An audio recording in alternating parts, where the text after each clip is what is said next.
It's true, some lessons are learned the hard way, but that doesn't have to apply to your knitting.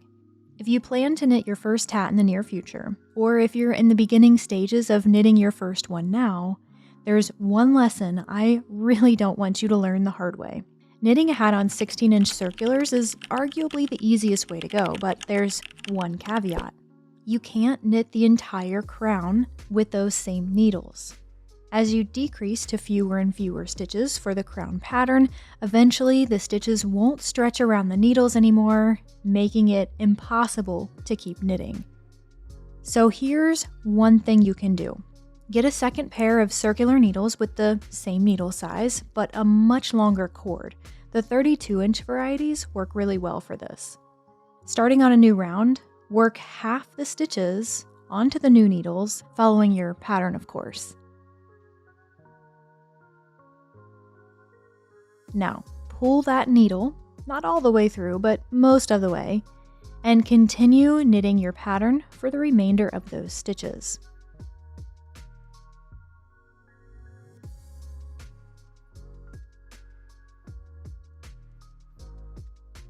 This should fully release your 16-inch circulars, and it'll split your stitches in half. By the way, it's easier if you work this step on a round without decreases. So now you have your hat situated on 2 needles, and we'll call this the home position for magic loop knitting, which is one way to knit a hat crown without breaking out the double-pointed needles. Now this is kind of weird, right? So to keep knitting your pattern, just pull the back needle out and knit the stitches on the front needle.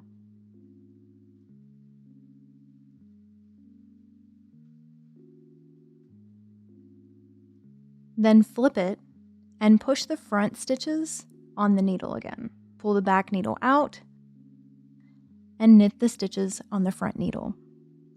Once you get the hang of this, you'll really think it's a piece of cake, but I know it can look super confusing at first.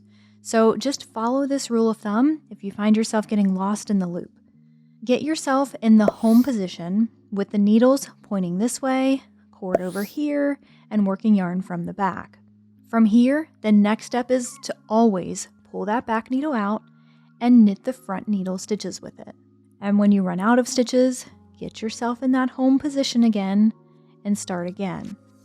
Now, in the spirit of not letting you learn the hard way, there's one lesson about magic loop knitting that I wish I knew from the get-go. The first stitch from the edge is crucial from a tension standpoint, so make sure to pull the yarn pretty tight to work this stitch. Otherwise, you'll end up with little holes in your crown.